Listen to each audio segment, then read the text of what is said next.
Welcome to the Coach's Table podcast, where coaches come to grow personally and professionally through real-world application and online education. Exactly. So, all right. Hey, good evening.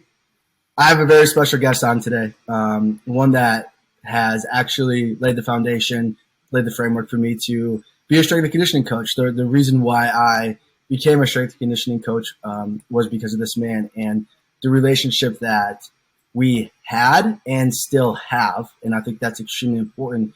And I think if you are a current strength and conditioning coach, sport coach, and you want to see what a true example looks like on how to impact somebody's life, not only just one person, but many people over the course of your career, I think you need to look at this guy here because he's done it for me. And he's really, like, I say this when I mean this, he is the reason why I'm in strength and conditioning, because if I can have the impact on one athlete that he's had on me, this is, I would consider my career successful then. So without further ado, Coach Jerry Eggermont, what's going on? Hey, Rick. Thank you for having me. It's so good to catch up with you and see you. We weren't able to connect over Christmas break, so it's good that we're able to do this. And I'm just honored and blessed to be part of your Coach's Table show and podcast and things like that. So thanks for having me. Well, thank you. So for you guys that don't know Jerry, he is a high school strength and conditioning coach. He's a high school teacher as well. He teaches PE at my high school, Owatonna there in Minnesota. And he's been doing that for almost 30 years now, which is crazy because I'm not even 30 years old. So it's so amazing. So not only does he coach or teach PE, and is a strength and conditioning coach, but he's the outside linebackers coach for football. He's the track coach for track. He works with shot and disc athletes.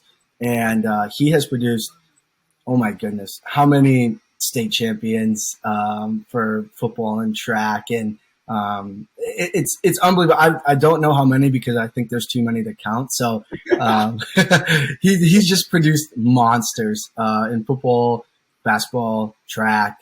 So many athletes that have either played Division I at a very high level, Wisconsin and Minnesota, some that have gone to the league or very, very, very close to going to the league. And I would say a lot of that's attributed to you.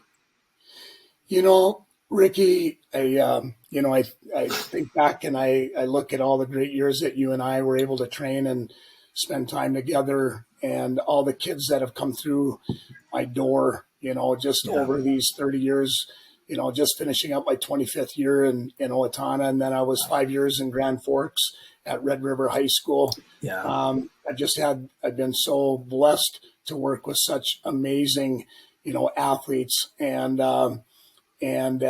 kids that just are really hungry to compete, which is a lot of fun. To be able to dig deeper with these kids, not only with being in class with them, but to be able to extend that time and that relationship with kids out into the football field or, in the weight room, training them in the morning at 6 a.m., or 6 p.m. And then even onto the track and field where I've spent a lot of years. It's been amazing. And to look back at the amount of where the time has gone, I just feel like, you were just with me, a couple of years ago, and you've been 10 years, Rick. Yeah, crazy. And, here you are, starting your journey and your life and being a strength and conditioning coach at the Division I level, where I'm just so proud of you and the things that you've accomplished already in your short career. I'm just amazed at the work that you're doing, but we just keep going back. We just keep going back, and these whether you're at the collegiate level or the high school level, to see the progress and these relationships that are formed and molded, it just kind of keeps you coming back, for more. So, yeah, absolutely. So that's one thing.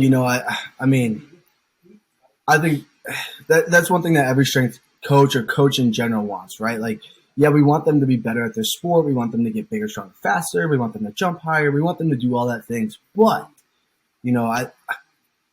what a lot of us want more than that is to have a relationship with them after they leave us, to, be asked to go to their wedding, to be asked to, watch their life kind of unfold and develop, and kind of not be the reason, but be part of the reason, to be like, because of you, I was able to do X, Y, Z, and that's everything off the court, or off the field. And that's something that obviously, you are tremendous at, absolutely tremendous at, because not only has it happened with me, but, probably so many other athletes as well. So I guess the question for you is, what do you attribute that to? I think I know what it is. But I would love for you to kind of talk about that, like what you think it is. I think I know what it is, but, how do you continue to develop just amazing relationships with these athletes year in and year out consistently? Rick, it's a great question, and to reflect on that and to look back, I go back to my high school years, and Coach Ron Hensler from Cooperstown, North Dakota, where I grew up. We had 34 kids in our graduating class, 36 or whatever it was. Wow! Right? Wow! And he was a man of few words, but he walked tall and big. He never swore, he never hollered, he never got excited and upset. He was a man of great confidence. And Rick, he just living on the farm. We never had money. We weren't privileged. We just had to work for everything. I lived with my grandma and grandpa in Cooperstown. We just didn't have the money to drive back and forth to practices, being 10 miles outside of, the town. So anyway, with all that being said, Coach Hensler always took me under his wing. He just loved on me. He had super high expectations of not only how I acted in the classroom, and he was a history teacher, PE, and then the head football coach. And, we played 9-man at the time. We were 9-man football. And how the opportunity of how he impacted kids and athletes, Rick, was something that I learned at a young age. And I was like, I just want to do what he does. I want to do what he does and have the impact that he has on kids. Yeah. And, it even goes one step more, because school wasn't my favorite academically. No. School, I had to go to school in order to play sports. Okay, so pause. So for everybody to understand this, this is a man that grew up in the farm in Nodak, and Nodak is North Dakota, for those of you that don't know that. Because I'll tell you what, look, the people here in the Northeast, they don't even know where North Dakota is. Yeah, I'm serious. I'm serious. So hang on, just like, so he grew up on a farm in Nodak, ended up playing collegiate football, ended up going to the CFL, crushing the CFL, and then getting looked at the NFL, and particularly with the Packers. No. Yes. So just for the record, I was able, so I was a 3-sport athlete, just to go back and, Rick, getting back and finishing that part with that mentorship where inspired me was, Coach Hensler, and being able to impact that. But sports was the vehicle to help me do well in school, or good enough to be in school, and to be able to play sports. My ultimate dream when I was very young age was to play on Sundays. I wanted to be a professional football player. Yep. So fast forward, I was a 3-sport athlete. I quit playing basketball after my sophomore year in high school to start lifting. My senior year, Rick, in high school, I was 5'10", 135 pounds. And we went on to win the state championship. We went undefeated and in football, and then I was a sprinter, and I threw shot and disc. Fast forward, I had some NAIA schools that were interested in me. Jamestown, Dallas City, Mayville. I got a free walk-on offer to play at the University of North Dakota, which was Division II at the time. I just didn't feel I was a strong enough student to go there, so I ended up going to Mayville State.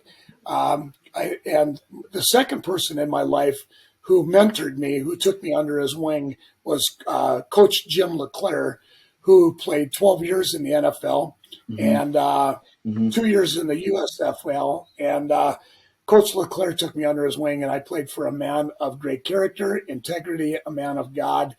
And I learned more about life and football than I could ever imagine. And I'm so grateful for those two guys in particular of where I'm at now. I wouldn't be where I'm at along with my parents, Cliff and Diane Eggermont, who raised me very, very well and had high expectations and didn't let me cut anything short. But those two individuals really, really contributed to my success.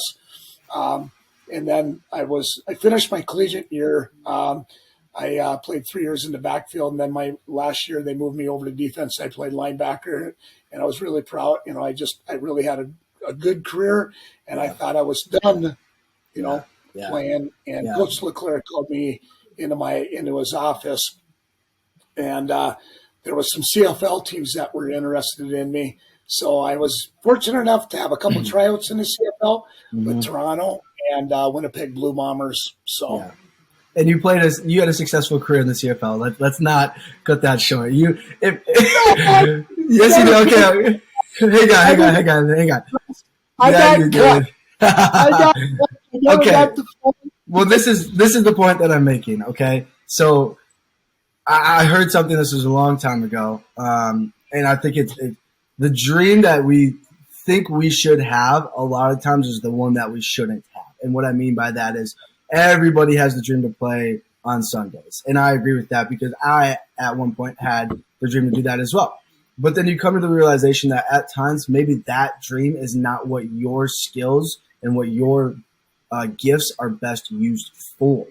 And this is where for you, I mean, especially your gifts and your skills to mentor, to get the best out of athletes and to be such a father figure to them, I think, even though you may not have played, but your skills and your gifts have impacted more lives today than what they could have if you would have played on Sundays or if you would have played in the CFL. And I think even though we have this big dream, that's not what we were designed to do. That's not where the best use for us was. And now the role has shifted or was shifted. And now we can flourish because this is, what we're supposed to do. And I think that's where your gifts really lie. In all honesty, I mean, he is a man of God. He's a man of high character. He's a man of high integrity, and he demands that out of people as well in such a loving, caring way. And if you were ever to talk to him in person, you'd probably end up crying. Not because he's mean to you, but because how filled your heart gets with every conversation. And it's just, you're just so grateful for life. You're just so grateful for everybody. And it's just truly amazing. Because I know, several conversations we've had, we both end up crying, right? Which is amazing. But I think you see some of the best coaches that do that.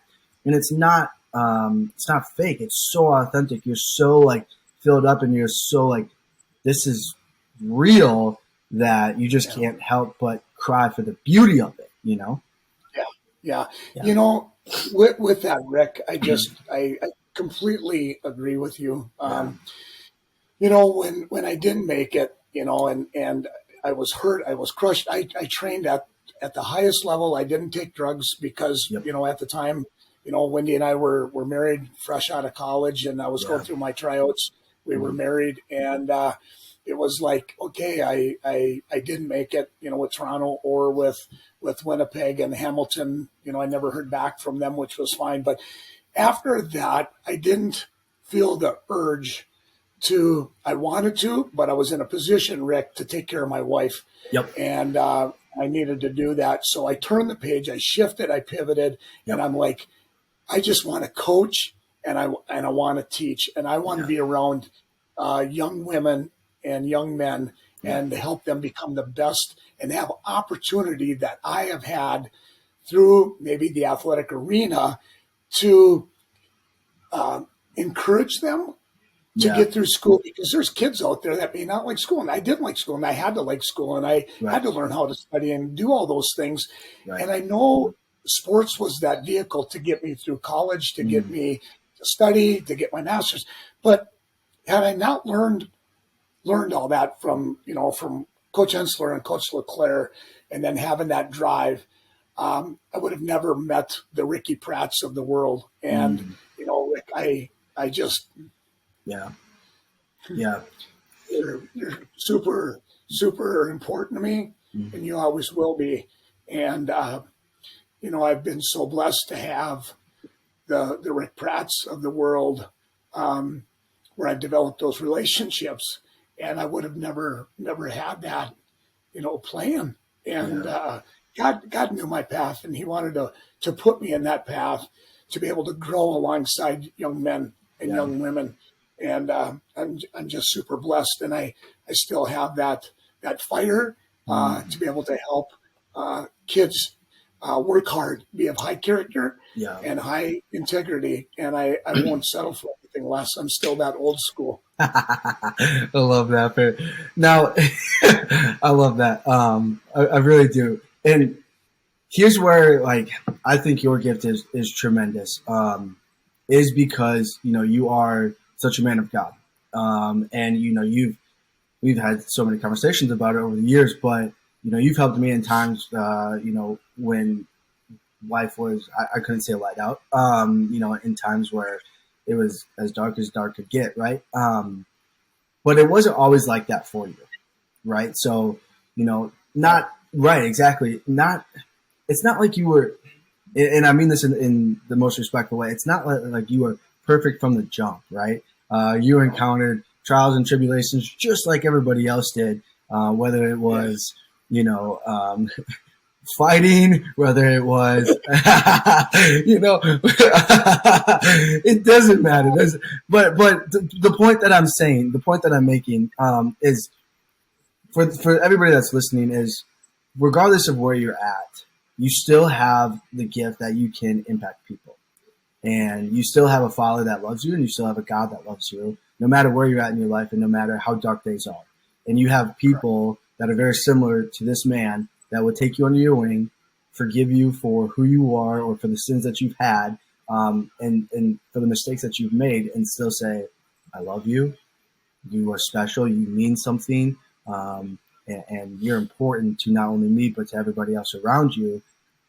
And I'm going to attribute a lot of that, to your lovely wife, Wendy. And she's such an amazing person. But talk a little bit about the times when you weren't always like that. You weren't always, maybe you didn't know God. Maybe you didn't know who your king was. And it was, I'm going to do this myself, regardless of if I have to force it or not. Kind of what was a low point, and then what, kind of caused you to say, like, man, I can't do this by myself, Yeah. I think that's a really good question, Rick. And as I think back, relationships have always been important to me, and I've always been a fierce competitor. Even in high school, no matter what it was, in elementary, junior high, high school, I was a fierce competitor, and I never wanted to lose to my classmates. I always wanted, and I wasn't one of the athletes, right? I wasn't the one always picked first for the team or whatever. Yeah. But I had such a deep desire for being competitive and sports, but also the relationship piece.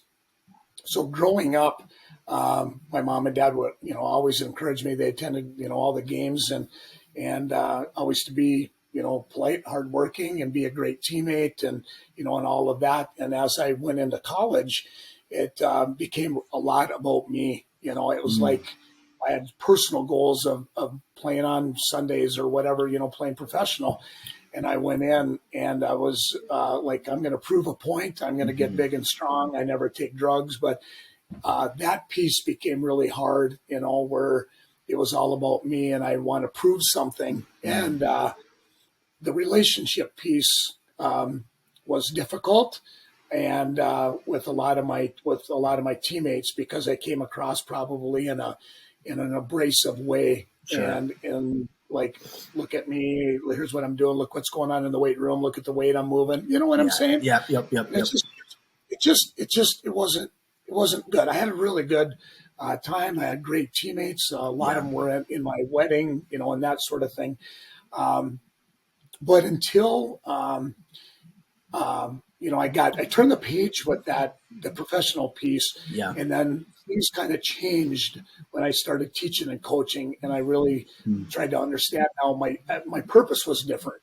I had a different purpose. I wanted to help as many student athletes that I could to experience what I experienced. If they had that ambition, they had that intention, they had those goals, I wanted to help them achieve what I experienced, which was coming from a small town, nothing, dirt poor, whatever, and getting to where that just because you can work hard. And that relationship piece then, and where it turned, Rick, that you're talking about, was taking my eyes off myself, being a vessel for others, and just expending myself in every way I could and offering myself so that others could be successful. And that's what I wanted to do. So if it was coming home at 6:30 or 7:30 because kids wanted an extra rep in the weight room, or they wanted an extra shot put throw, or whatever it was, I wanted to do that. And I still do that because I never know when a kid is just going to feel that relationship, that opportunity of, God, coach believes in me. I can do this. I can do this. And if I deny kids opportunities to whatever, get better. It's like, and they lose hope. And then it's social media. There's drugs, there's sex, there's alcohol. And I want to help those kids not have to make a hard choice. To go, all right, I'm going to quit doing this because I don't feel loved. I don't feel valued. I don't feel self-worth. And I'm just going to, go find a job that I want to work the next 60 years, or I'm going to do this. And I just want to be a small part of that life where they can look back and say, Coach never gave up on me. He believes in me, and I want to be remembered and leave a legacy for kids to know that I love them.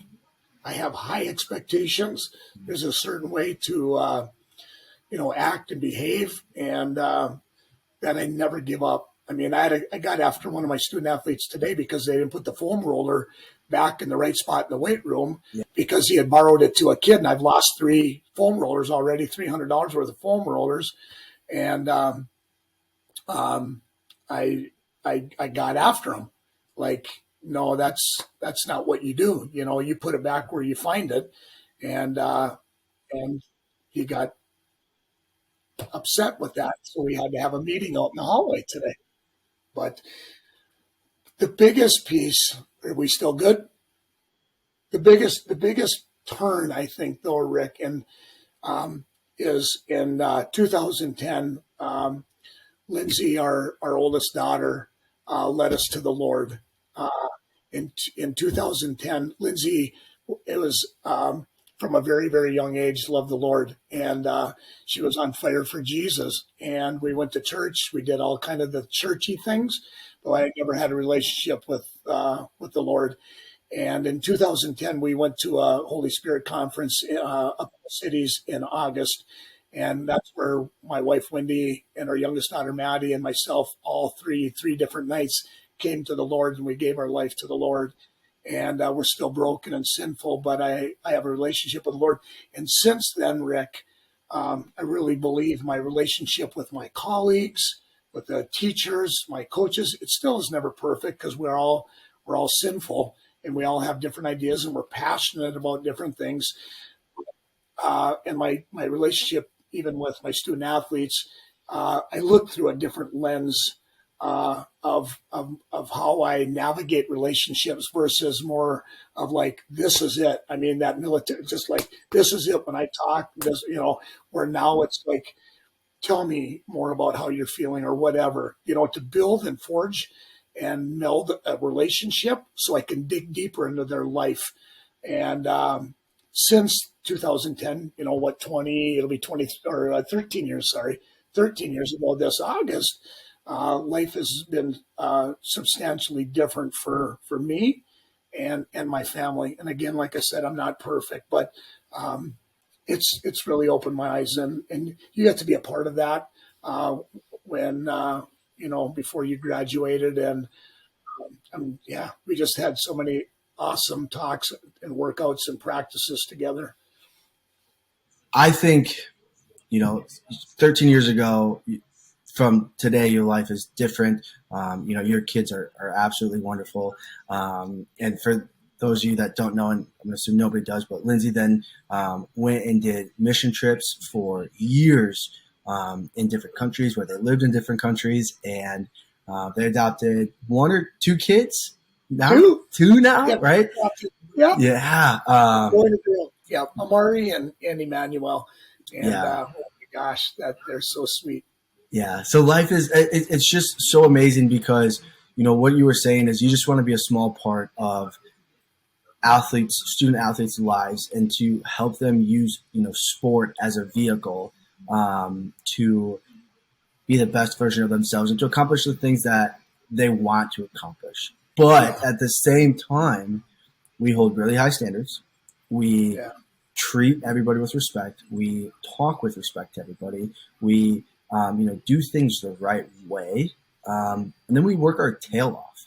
And, we don't count the hours, right? We make the hours count essentially. And, I think if anybody's looking, like I said before, if looking for an example to model yourself after, I mean, I've been trying to model you for years now. And I mean that when I say that, but I've been trying to model you for, well, maybe, but been trying to model you for years now, in regards of that, because of the impact that you, like I said, that you've not only had on myself, but that you've had on everybody else throughout the time. So after you being such an amazing person, I'm very interested to hear actually. So he's the ultimate competitor. When we were training together, this was 10 years ago. And even after that, he would still be benching 355 for singles, doubles. He'd just be like, yeah, shoulders feeling good today. Let's get after it. I'm serious. You're like, shoulders feeling great. Let's get after it. So, it's a lot of Tylenol and ibuprofen. I had to time it up perfectly. Yeah. Sure, and by the time we hit the bench, it's so funny because us young bucks would come in and be like, "Yeah, we're gonna hit 225, maybe 275 today. Like maybe hit a double. Who knows? Maybe hit a single." And he'd be like, "Yeah, 315, 335," and he did 335. He'd be like, "Gosh, I feel good." And then be like, "Let's go 355." And I'm like, we're in our prime, quote unquote, and here you are, I always told you I was washed up and I'm old and fat, weak, and no, you can't speak to yourself like that. So if anybody's wondering, this man is stronger than an ox. It has been for the longest time, and I mean that wholeheartedly, and has been for the longest time. So I'm very interested because not only have you produced stellar athletes, not only are you an amazing person, but you have produced stellar athletes. So I'm very curious on that. I've gone through it.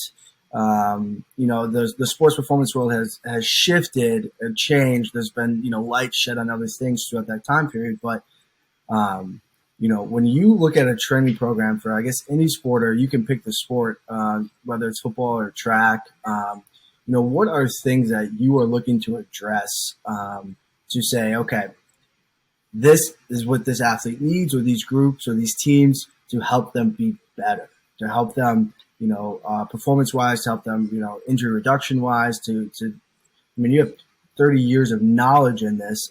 You don't happen to get people strong by mistake, and you don't happen to produce multiple Division I athletes by mistake on that.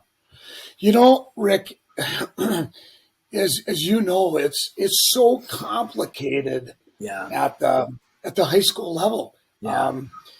It is really, really difficult to train student athletes because for the fact is, if I can just kind of lay this out, and you're very Yeah. aware of it, Yeah. but you know, our best athletes are multi-sport athletes. So they're two-sport athletes or they're three-sport athletes, right? Yep. So let's say they're a three-sport athlete, so they're in the fall, they're maybe playing soccer or football. And in the winter, they're wrestling. And in the spring, they're running track or playing lacrosse. Yeah. So if those sports programs do choose to lift in season, okay, does that kid have a base and a foundation and the technique to be able to do core lifts, or do I need to research my audience, my teams, Sure. that I'm training to find out how many kids are able to perform these lifts and do it well so they don't get hurt and actually maintain some strength throughout the season, right? Yeah. Yeah. Well, I got three-sport athletes. I got two-sport athletes. I got single-sport athletes. I have kids that have had my strength training class, kids where I teach technique. I teach 34, 35 lifts or whatever it is, and it's all core lifts. I teach Olympic legs, chest, back, shoulders, arms. Yep. So when they come out of the class, they have a pretty good base and foundation of being able to perform core lifts or triple extension movements, and things like that. Well, I just got done training the basketball team tonight, right? So I have varsity and I have JV.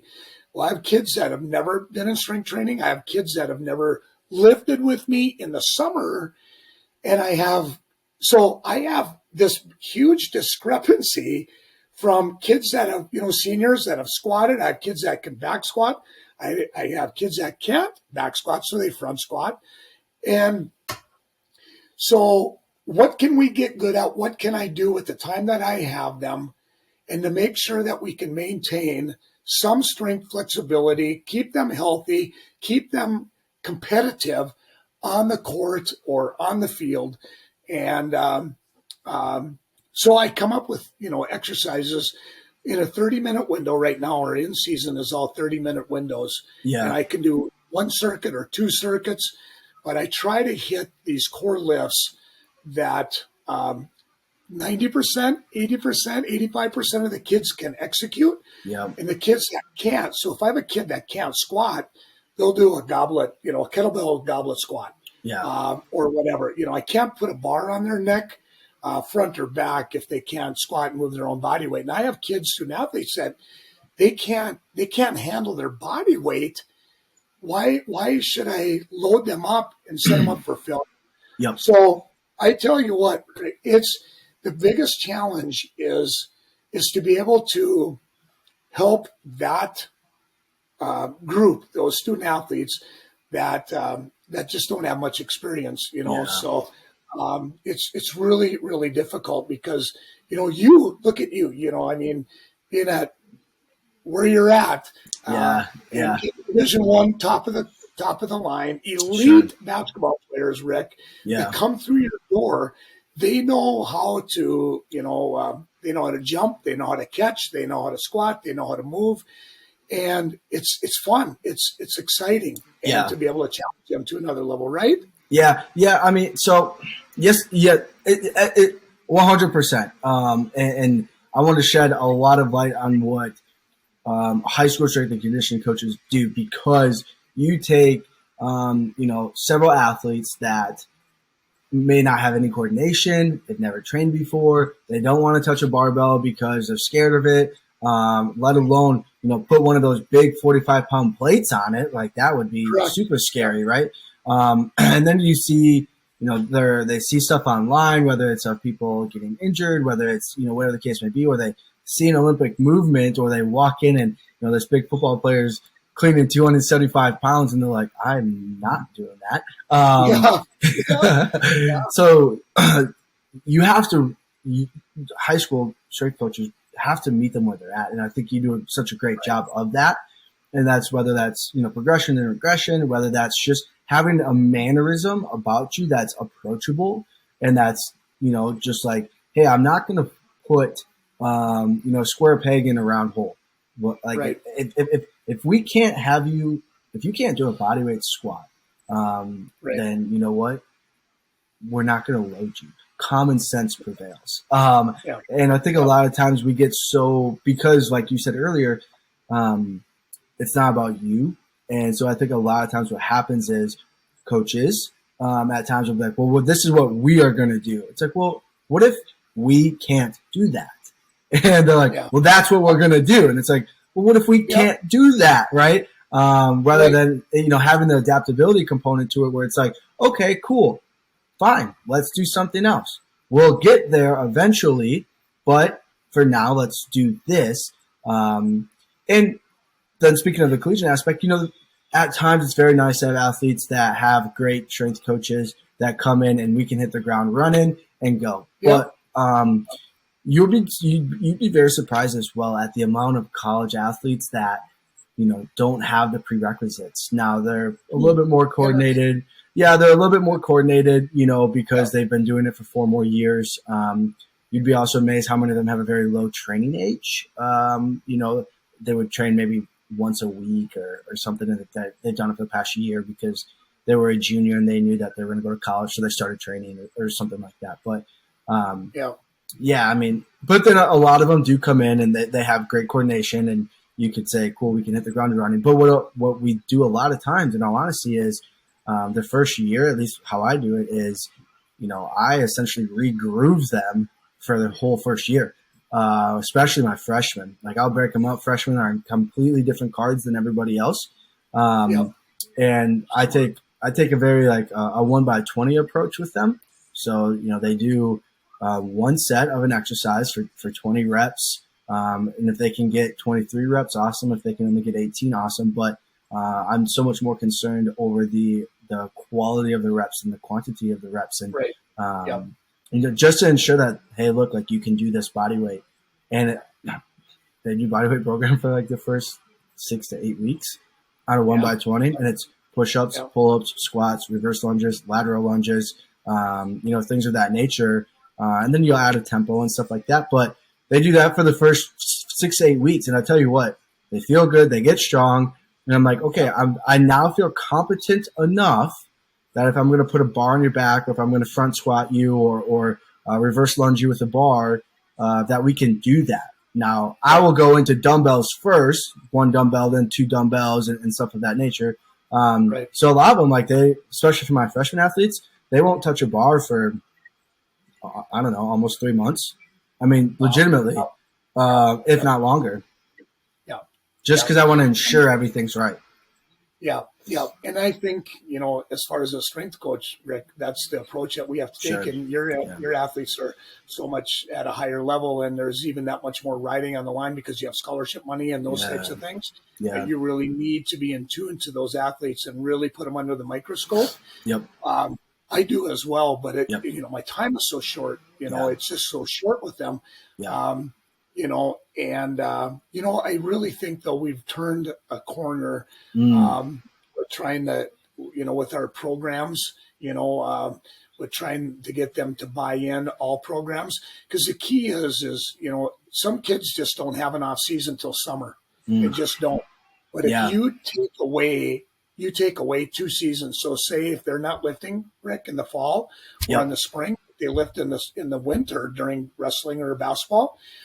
Now, when they hit spring and then no lifting and no training and maintaining, then I get them for summer because I coach and train kids all summer. As you know, they're a step behind. My kids that have trained now come into summer and ready they're to go. Already on phase 2 where we have a base. Well, now I have 30 student athletes in the summer out of 90 that aren't ready for phase 2. They're ready for phase 1 because they never lifted during the spring and during the fall.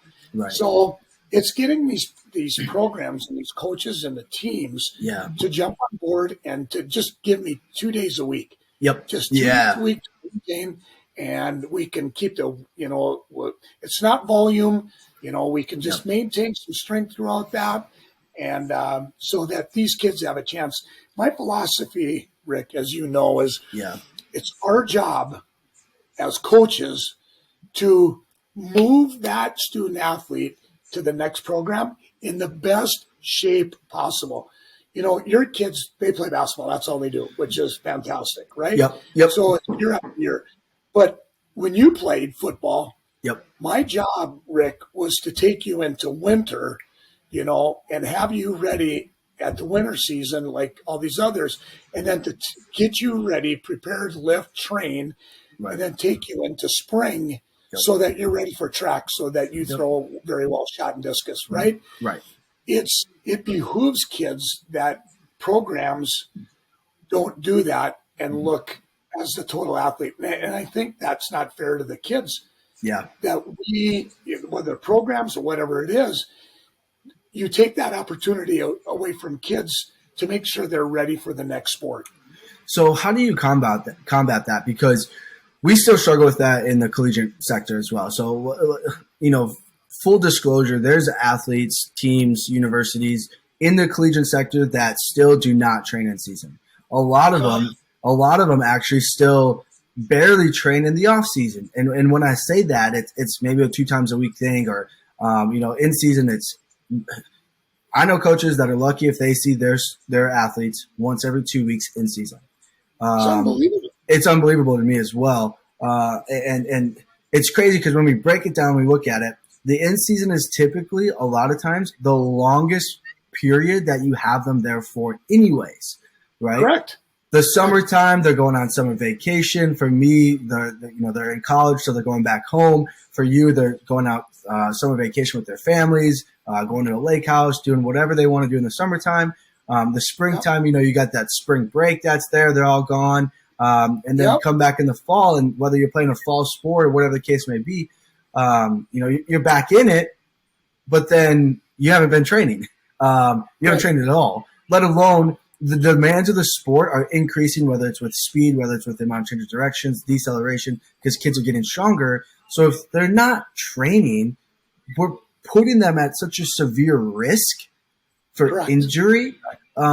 Because if I spent all summer at my family's lake house just swimming, and then I come and I play soccer, or I come and I play football, and I expect day one of practice I'm going to be ready to go, like, absolutely not. Let alone, oh, well, now I'm in season. Well, I'm hitting other people. I'm running with other people. I'm doing things with other people. Like, shouldn't I maintain all those qualities? Like, you know, it's so mind boggling to me that there's so many athletes, high school and college, that still don't train in season. And, you know, Ricky, I'll take it one step more that there's such a sense of entitlement. Even more so. I mean, even more so than when you kids were played or when I played. It's like if that I deserve to play because I went to a football camp or I went to a basketball camp, and there's this sense of entitlement. And there's so many fewer student athletes that are willing to put the work in. They just are. And so it becomes more of a battle to get these kids to understand the importance of being quick, fast, strong, mobile, flexible, change of direction, great balance, and to be able to develop them. But they don't want to put the work in because of this thing right here. Okay? They are absolutely addicted to social media and their phones, and they can't. It's so frustrating to see so many lives impacted in such a negative way that in 30 years, so many of these kids are going to wake up and they're going to say, what just happened in the last 30 years? I'm 45 years old. Where did my life go? And it's heartbreaking for me as a teacher and as a coach to see this. So what do I have to do? You can hear my voice. I get more excited. I'm more passionate. I try to turn up.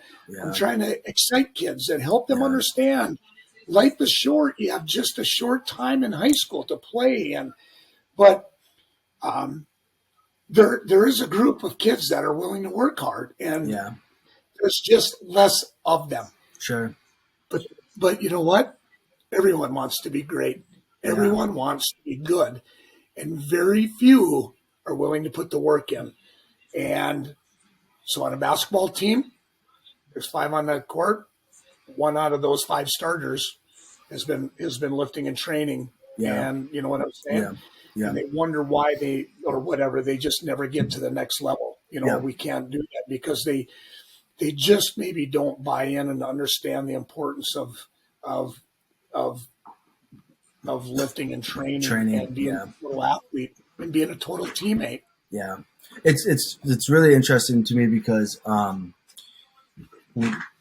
looking at players on the court, you can see who takes pride in training. Just by the way that they walk, just by the way that they present themselves, just by like every aspect of it, you can see who takes pride in training hard, training consistently.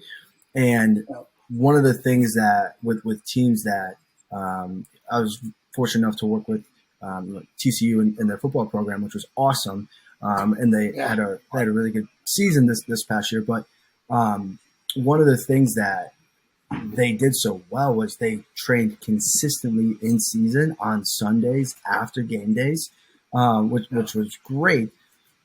But the athletes took pride in that. And what I mean by that is, like, if they didn't, they were like, why are we not training? Like, it's our DNA to train. Like, we are here, we're doing this, we're succeeding. Why? Because we train when nobody else is. Or, they did it smart. They did a great job in whether that's with speed or so many other things, they did a great job. But the point that I'm making is all of them took pride. It became who they are, that, we train in season. Like, why wouldn't we train in season? And I'm seeing that now with my basketball guys, which is amazing. And it's even better when other coaches are like, you guys are strong. I'm like, yeah, they're strong. Like, of course they are, like we train hard. Yep. And taking that one step more, Rick, you hit the nail on the head. I mean, training and buying in and stuff, but it's whatever, if you're a high school athlete or collegiate athlete and you're part of a team, if you're playing for something so much bigger than yourself. And if kids don't understand that by the culture that the coach is, whatever coach that is, if he doesn't role model that, expect that out of his players, and nip that selfishness in the butt, whether it's attitude or playing time or whatever, right away, and make that a point that we are in this together. We win together, we lose together. Open your eyes. We're playing for someone so much bigger than yourself. I just really believe in my heart of hearts, because I've been on those teams that had that unity, that cohesiveness, and I've also been on teams that have not had that. And the success lies in that. It just does that. It's such a huge factor and characteristic of building championship teams is getting kids to play for their buddies. Play for your buddies. You're not playing for yourself, and if you think you are, you're not. Then you're wrong. You're wrong. And to love each other too, and to hold each other accountable, and to hold each other to that standard that is, it's funny because to that point, I know a lot of coaches that will count their players' reps to ensure that the players aren't cheating reps, right? Which is great. For me, I don't do that. I have the players count their reps. Correct.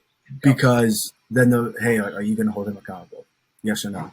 We're very fortunate. We have technology that does that stuff for us too, and yada, yada, whatever. But we have our players count reps. Like, they count each other's reps. They will, hey, cool, 2 on the right leg, cool, 2 on the left leg. Like, because it just is a matter of them holding each other accountable. I mean, is it my job? Sure, to an extent. Yeah, 100%. And if somebody is not doing that, then I step in and have a conversation with them. But no, the players count each other's reps. They count it out loud. They count out loud each other's reps. I like that. Because it's just a matter of holding them accountable. Like, hey, look, like, here's the deal. We're in this for each other. We're here to play for each other. We're here to do whatever the case may be. So we're going to hold each other accountable. And then the same thing goes when they go on the court to shoot, right? We do a drill. We do a lot of drills, but we do one of these drills, which I think is awesome.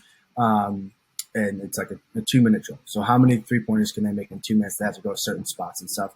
But each player has to count out the other player's makes, right? So then they count on each other's makes, and then, the goal is for them to beat that as well. So if you and I were shooting and I shot 35, your goal is to then get 40, which you would because you're a better shooter than me. But the point is that they are physically counting out loud, holding each other accountable, and saying, now let's be competitive, right? So, hey, I shot 35. You need to shoot 35. You need to shoot 36 to beat me, right? So it's that competitive nature aspect of it. And they take pride in that, because then when they go on the court and they hit that three, it's not only because they made a good shot, but it's because their buddy that they're playing with, that they love, gave them that shot. And they're like, I appreciate you. I love you. Thank you. And, we'll go with the next one together. So I think that's such a huge component of it. And I think with that being said, Rick, you, in this day and age of where we're at with society and just how people are raised, and they're, it's different than when I was raised. I mean, it just is. But kids are still kids. Yeah. They still want to work hard, and they still want to be loved, and but I think you need to be even more intentional about that framework of what you just said, of holding kids accountable, not from the coach, but developing that leadership within the team, so that they buy into one another, and to do it in a respectful way, not a top-down method, but a horizontal, lateral type method, where the reason I'm getting after you, that you didn't do all your reps, was because I care about you and I care about our team, and we need to make sure that we finish well. And so when we develop that culture as strength coaches, within these teams, because the coaches typically don't come into the weight room when I'm training these, so I get to coach them, and I get to bring my flavor, my passion, my personality into the room with these. And a lot of these kids, they love it. They've had me in class, but some of them haven't. And I'm able to just bring a new flavor to these kids about team, about commitment, about discipline, doing things right, the right way at the right time, and just working hard. We're not taking shortcuts. Right. And if I can develop that, and I have them for 30 minutes, maybe some of that will trickle over onto the court, onto the football field, like Coach Eggermont said, I can't take shortcuts. I can't take this rep off. I don't care how tired I am. I need to go because I don't allow them to take reps off or take shortcuts in the weight room. It's funny. It's funny you say that, because there's something that, there's a lot of things that stick with me, but one thing that sticks out, especially when you say that, was, back in the day when we were playing ball, do you remember where the shot put circles are at the old high school, right? Because you guys now have this super nice new high school and all this stuff, but at the old high school, where the shot put circles were, where the sand is at, right? Yeah. And for football, this was back in the day, we'd warm up and we'd do, laps before we'd get in and do our dynamic stretching. I would remember, it's so funny, but it sticks with me. There's that corner there that's rounded, right? And you would always be yelling, you take shortcuts here, you'll take shortcuts in life.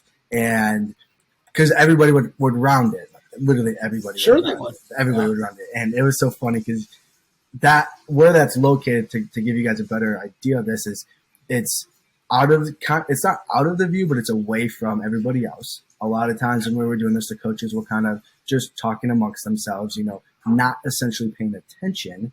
And there's maybe, I don't know, 25 yards, 30 yards away from where the coaches were at, or where they would be at the start of practice, after school. And I remember distinctly, because you'd always be saying it, you take shortcuts here, you take shortcuts in life, you take shortcuts here.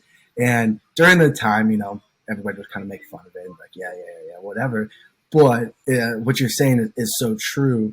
And now every time I see a corner, whether it's on the sidewalk or something, I literally think about it. I'm not even kidding you. I'm dead serious, because it's like, it sticks with you. It's that crazy thing you remember, but it sticks with you. And then it holds you and you're like, yeah, I can't take a shortcut here. Let me go around. Let me make that hard corner. And it just sticks with me. And I'm just like, gosh, I can't take shortcuts in life, for the record, and I hope everyone can hear this.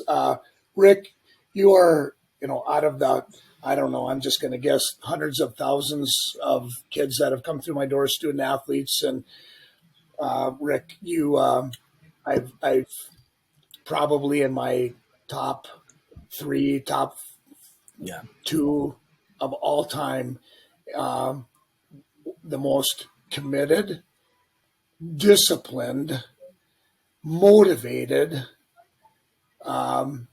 student athlete who, and I'm not kidding you, who has such what I call a total package, Rick, of bringing the best every day with the greatest attitude. And I never saw you take shortcuts in your workouts and in practice. You gave everything you had to become the best athlete you could be, but also the best teammate. And I never want you to lose sight of that.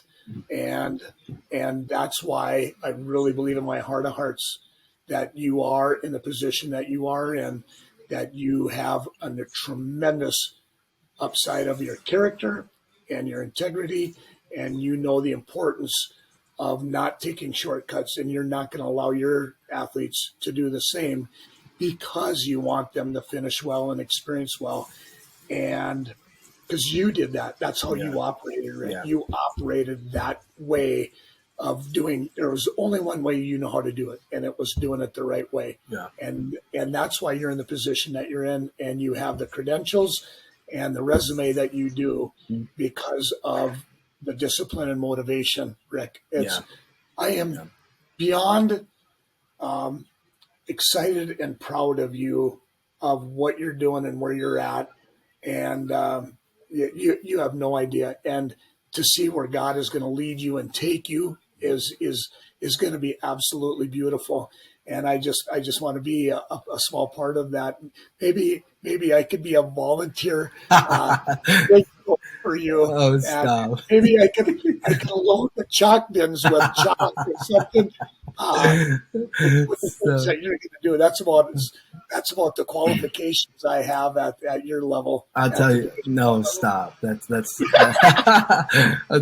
you're so kind, and I appreciate that very much. But I'll tell you, there's not enough money in the world to pay you what you deserve, and it's just it's crazy. So it's crazy because here I was a pretty average athlete.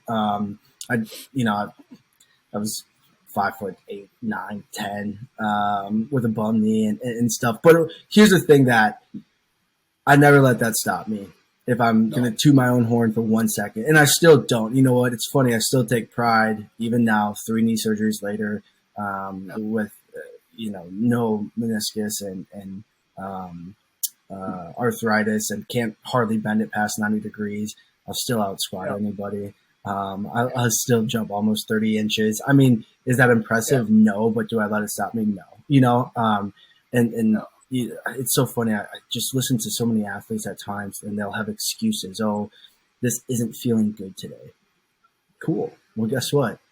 Winning doesn't care. I'm serious. Oh, coach, I'm not feeling the best today. Cool. Awesome. Hey, I got to tell you real quick the story. Yeah. I was coaching the boys basketball team. Yeah. And true story, a young man was doing a lift, and he tweaked his shoulder a little bit. And he came up to me and he goes, "Oh, coach, I tweaked my shoulder a little bit." Yeah. And I said, "So were you pulling or were you pushing, or what were you doing?" Because whatever he was going to say, and he said, "Oh, I was on the way down. He was benching, sure. And on the way down, and I go, oh, good. Then you didn't hurt anything because it was on the way down. It was on the eccentric contraction. It on going up. And if you would have said, well, was it on the way going up, I would have said, oh, good, because it only matters on the way going down on the eccentric. And he walked away. And I told my assistant strength coach went out, and he just started laughing. Yes. And 30 seconds later, he was busy working. And totally nothing. Fine. Yep. Nothing. Yep. But I just unless bones are sticking out of your skin, you're fine. Well, no, you're saying this, and I said this the other day. It's a long way from the heart. You'll be okay. I did say that a lot. Yes. It's like, hey, Yes. like that's as long as from the heart, son. Get moving. Exactly. And so, it's funny because, back in that day, you guys probably, nowadays we're doing wellness questionnaires and how did you sleep last night? And, and as much as I value that stuff, because I will say I do value it, because we know sleep is really important. And we also know, like, did you eat and what's your mood like? And, like all that stuff. And it just gives us more data points to have conversations, and it opens the doors. And there's a lot of stuff. And I do respect that. And I do use it every day. But there's a point where, guess what? You can throw that stuff out the window, right? And are we going to get after it today? Yes or no? And if the answer is no, like, just don't come in. Right. And Right. So like, it's just really funny because it's not that we're softer. I think we're doing it in a smarter approach now because I think there's just the field's progressed, which is amazing. The technology, the data, all this stuff. And I use it and I get so sucked into the data. It's crazy. But, 10 years ago, 15 years ago, 20 years ago, it was just like, you're going to bring your lunch pail and you're going to come to work. And we're not leaving until the work is done. It's done. And tomorrow we're going to be back at it, and the next day, and the next week, and the next month, and the next year. And guess what? You're going to come and you're going to show up. You're going to work hard and you're going to do all that stuff. And there's value in that, and there's value in what we're doing today as well. Yeah, and I'm very thankful for the way I was raised, for the people I was raised by, my parents especially, and then mentors like yourself, where hey, look, we're blue collar. Freaking, we have a farm in Iowa, and so it's just, hey, guess what? We're gonna go to work. We're gonna go throw bales and pitch manure. Yeah, 100%. Right? Like, we're gonna go to work, and you can complain during it, but that's okay. Tomorrow we're gonna come back and do it again. And it's just kind of the way that we were raised, just kind of the way that, and what you were saying is there's so many athletes now that aren't raised like that, and the few that are stick out, and it's just like they stick out, and you're like, you got something. Don't let it go. Don't let it go. Don't put your foot off the gas. Push it harder. Push it harder because you're gonna be something. And you can really tell the difference on those people. It's so night and day.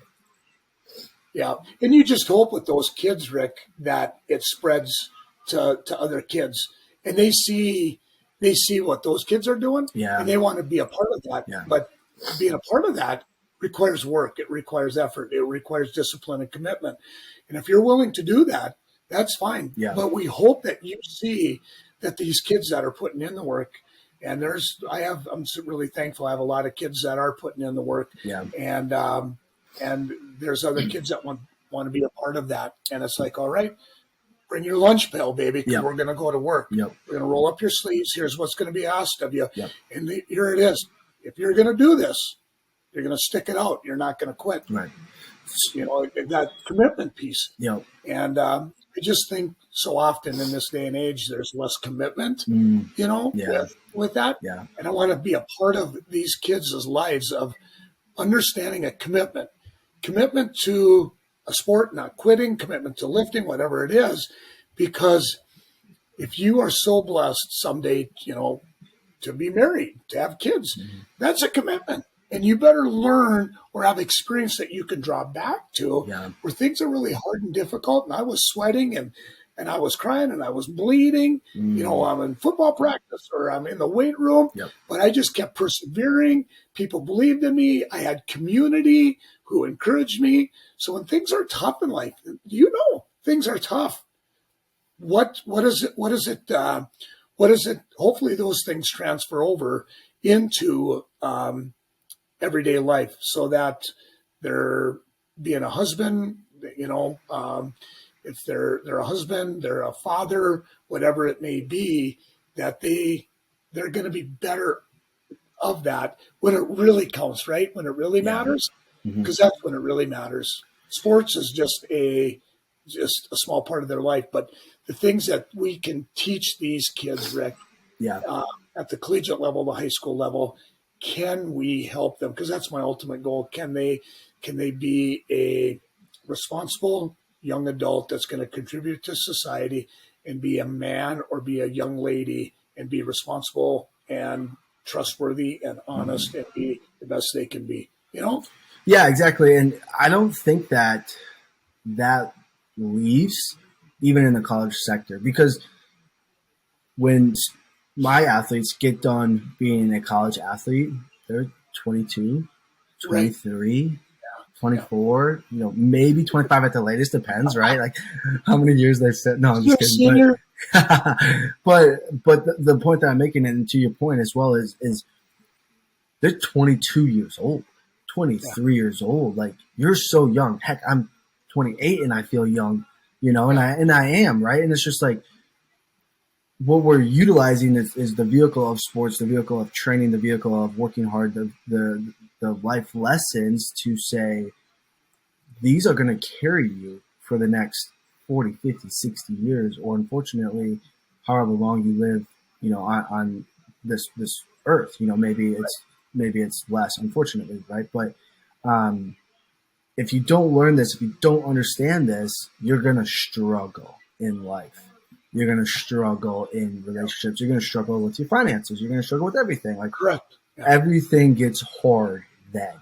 And I think that's why, success leaves clues. A lot of very successful people define success how you'd like, but a lot of them come from that athletic background of, they had a coach that was really hard on them, relentless on them, and it's now stuck with them forever, right? Yeah. And so many of them talk about falling back on this, and they fall back on being committed, they fall back on hard work, they fall back on perseverance, you name it.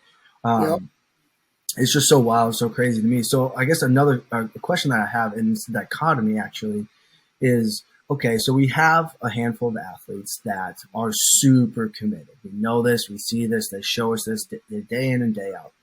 What about those athletes that aren't committed, that are there because their friends are there, that are there because their parents said that they need to be there, or that they're going to do that? How do you move the needle with them? Yeah. Because this happens in the collegiate sector as well, right? Yeah, it's $1 million question, because we have more of those athletes than the committed ones, right? We just do. And those are the kids from a team standpoint. Those are bring the kids everybody down. Yeah, those are the kids that you need to win. And winning isn't everything, I get that. But they comprise most of the team. They do. They comprise most of the team. So, I wish I had my answer personally, Rick, for that is this.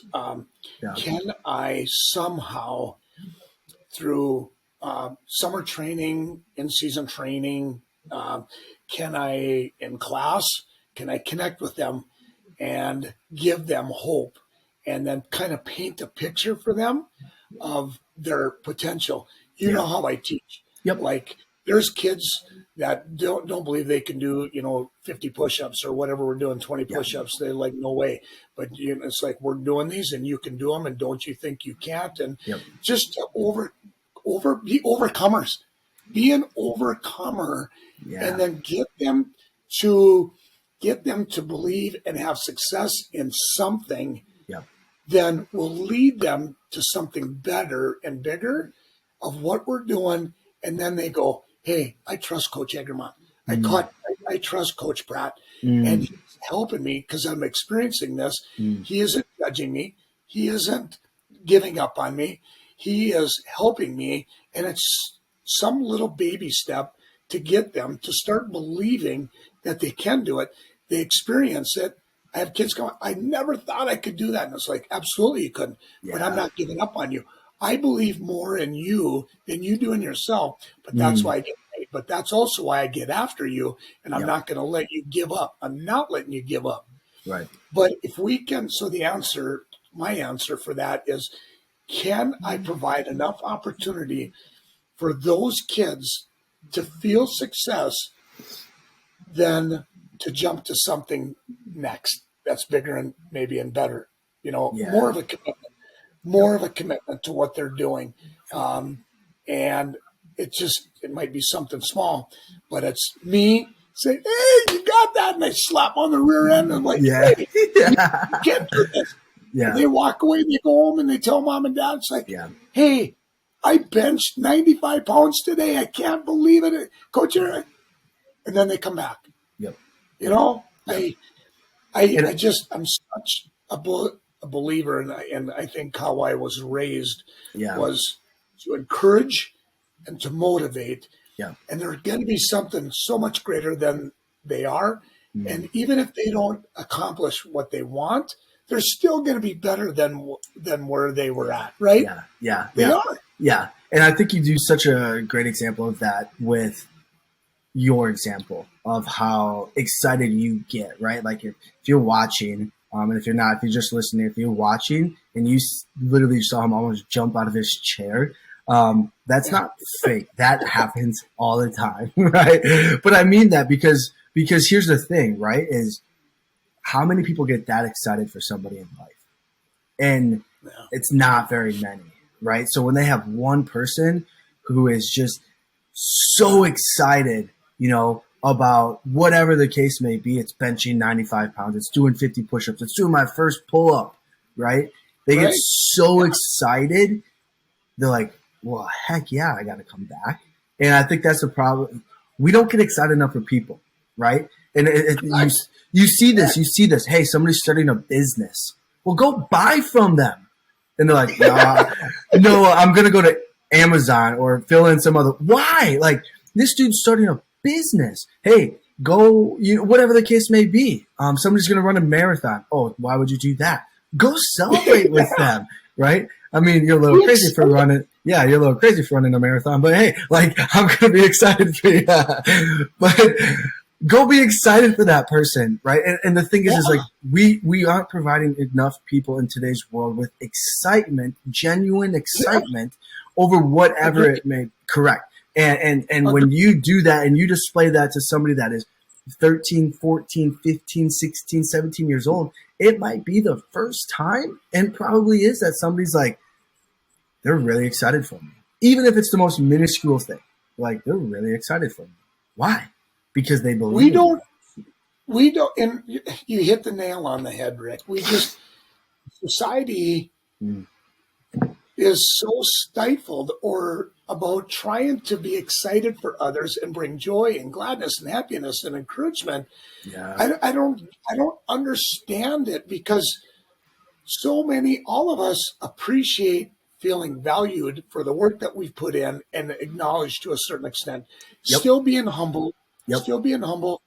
But for crying out loud, why can't we encourage people to be something so much bigger and better than what they could? Yeah. They don't have anybody in their life. I hear you. Yep.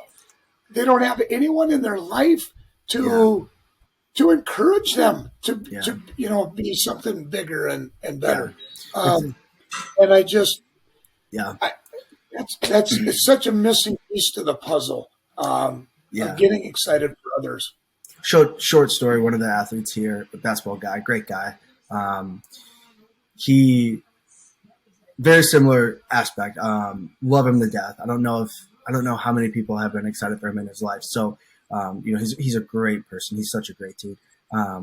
But we weigh our guys in, right? I mean, we weigh our guys in consistently and stuff. And he was up 10 pounds, and we've been trying to put weight on him and everything as well. And it was so funny because, we had the whole team there, and I was just like, hey guys, I want everybody to acknowledge Nolan. He's up 10 pounds now. And everybody like clapped for him and cheered for him and, everything. And it was awesome. But then he goes, and this was the kicker. He goes, Coach, I've been working so hard to put those 10 pounds on. He goes, I didn't even know if you noticed that I put those. And I'm like, yes, I noticed.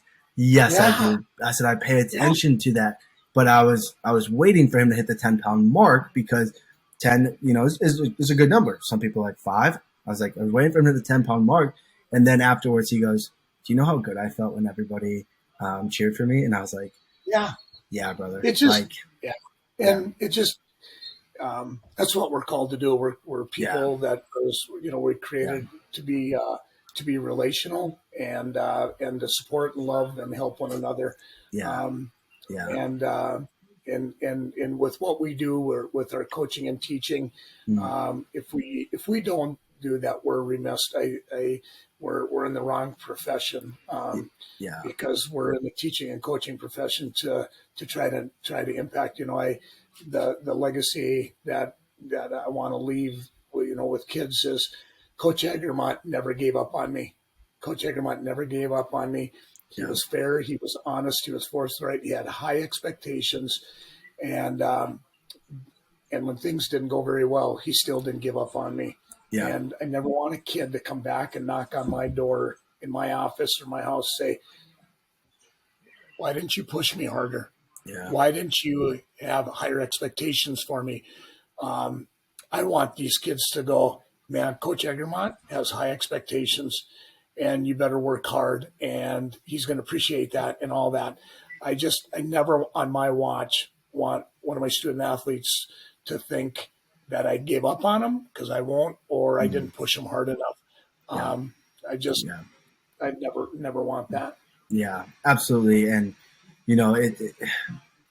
nobody's ever going to be regretful for somebody that pushes them, and, Yeah. and there's so many stories of the best coach I had was the one that was always the hardest, and I hated him in the moment, but he had such high expectations and he pushed me. But then you kind of step out of that and you go, I have so much respect for him because he continually pushed me. He was willing to be hated in the moment, to be loved, afterwards. Yeah. And I think, Rick, you're exactly right. Just to expand on that, sorry to interrupt you. No, but you're good. You're good. If I don't, then I forget it because I'm old and I start losing.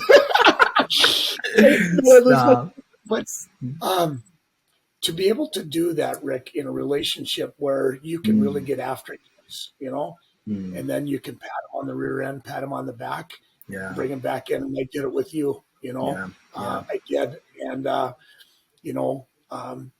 was able to.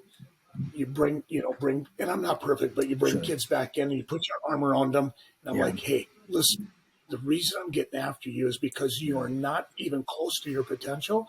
Yeah. And I'm not going to allow you to be average. Yep. And when the kids know that we as strength coaches and teachers really care for something much deeper than just their performance, of who they are and how they act and how they treat others, and it affects their performance. They understand and they're willing to run through walls. Our student athletes, you agree. I mean, when they have that relationship mutually, kids will do anything and everything. So, and I think it's such a testament, and it's the aspect of leading with love, and it's the aspect of saying, hey, I love you, man, and saying that, like, I love you. Therefore, I want the best of you. And that comes with tough love. And that comes with me getting after you. And that comes with you not liking me at times. And there's might be arguments. We're going to bicker back and forth. And we're going to, do all that stuff. But at the end of the day, we know it's because I want you to be the best. And same for you want me to be the best. So it's so amazing. And it's so, the reward is so nice when I can tell my athletes, I go, hey, man, I love you. And they go, love you too, coach. And it's like, yes, like, and it's not, it's so heartwarming. It's literally the best thing. And then they tell each other that. And I don't mean, I don't mean that because everybody throws love around, but like, I mean that because they're like, I genuinely care for you. And it's such from an authentic place. And it's just so amazing because then they can come into the office and I sit down with them and I give them a hug and I, joke around with them and all that stuff, right? But I can put my arm around them. Like, I think I give my athletes a hug almost every day. And it's not fake. It's I dab them up and give them a hug, and it's like, hey man, how you doing today? I love you. I'm like, I'm doing great. It's like, awesome. It's like, are you ready to get after it? Like, yeah, I'm like, good, because we're going to. It's just like that is so many of my conversations every single day. That's how I don't know, 90% of them start. Like, in all honesty. Yeah, it's like, tell me about your day. Oh, school sucked. That's all right. We're going to get after it. Okay, cool. Hey, we got a big game coming up, whatever the case may be. And it's amazing how athletes will then like open up to you because they know like, hey, like you have my best interest in mind. I'm going to open up to you about everything that's going on outside of this. And I'm just like, cool, let's talk. Let's Yeah. and then you're like, okay, cool. So it's so cool to see that. So if you guys aren't, I would recommend start leading with love. Be honest, be authentic, actually care for them. Tell them that you love them. Give them a hug. Give them hugs, high fives, and handshakes. Those are my 3 H's. So hugs, high fives, and handshakes. That's what we do every day. Either give each other a hug, give each other a handshake, which happens typically 100,000 times a day, or a high five. And high fives happen all the time. Handshakes happen all the time, and hugs happen all the time too. So we can do those 3. It's game changer. Yeah, those little gestures go so far, and when they are authentic and genuine, and kids know that, it just solidifies that relationship and with everything. But I even do it with my classes. Like I actually said it today in front of my girls' strength training class, and I don't know, I have 30 girls in there. It's like I get after you, girls, and because I love you. And I see girls like looking around. It's like, no, I love you. I'm a dad. Yeah. I'm a dad that gets to coach and teach. That's all I am. And I'm going to treat you like my own. Yeah. And I want the best for you. And this all, and it goes back. It's so heartwarming to hear you say that you do that, because back in the day, Ricky, I'd say, hey, always, I love you guys. Yeah. And one of my throwers came over right now. He just came down the stairs. Yeah. And Trevor came over, and we're going to talk about some college plans for him to throw at the collegiate level. Yeah. But, I just have done that with my throwers particularly for a long time. And my throwers just mean the world to me, as well as all my student athletes. But, we just have the opportunity, just like your basketball players, to work a little bit closer with some athletes versus others. And we are able to forge that. But, so important for those kids to really know and understand that when we say that, we actually live it out. We live it out. And like you said, it goes back to that tough love, and I'm going to get after you. Yeah. So for those of you that didn't hear, he has an athlete there right now that came over to talk to him about, college. Right.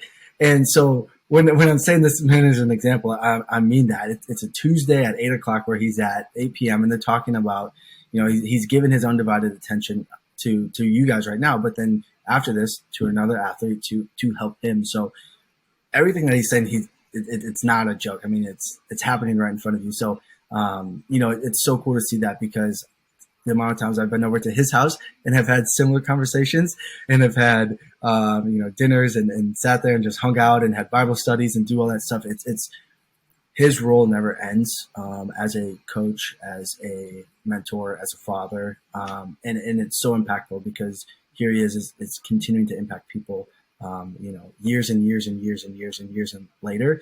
And so I just want to, acknowledge that, because with that, let's just wrap it up then, because I want to be respectful to you. So you weren't listening. If you didn't get any sort of value from this, then I don't think you were actually listening. We have covered a multitude of topics that every coach aspires to be like, and this man right here is truly such a blessing to me, because he's the reason why I got into strength and conditioning, and he has been such a mentor to me, not only in strength and conditioning, but as a man, as a husband, as a father. And I'm just so thankful for him, and so thankful for everything that he's taught me and continuing to teach me.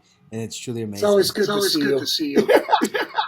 Yeah, and it's always so good to see you too. And like, man, I just wish that I could be closer so we could see each other more, and continue to learn from each other, and to continue to grow and hold each other accountable, which I think is so important. The brotherhood aspect, the fellowship aspect of everything as well. I just think it's so important, not only as coaches, as people that are influential, but as men.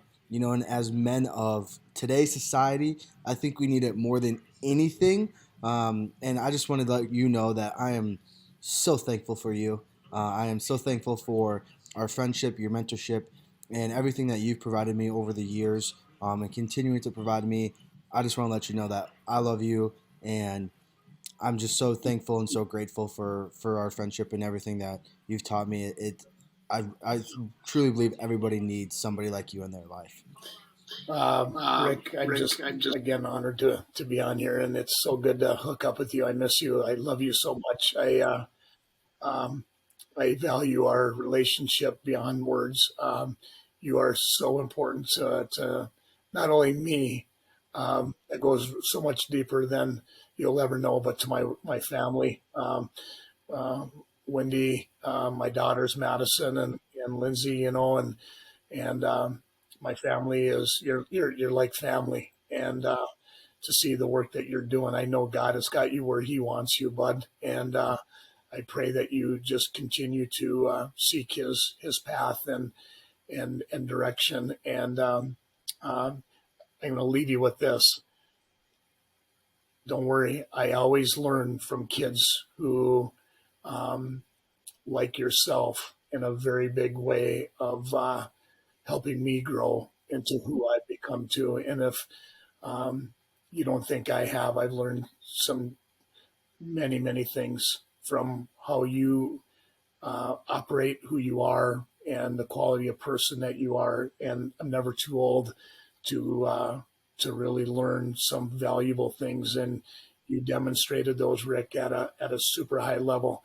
And and your parents should be so very proud of you and stuff. So thank you for having me. Thank you for this time and just to be together and stuff. So I love you so very much, and I just whenever I'm here to help, talk, visit, pray with you, uh, um, I'm a phone call away, but continue to stay the course and work hard and use the gifts that God has given you and give Him all the glory, brother. I love you, brother. I love you.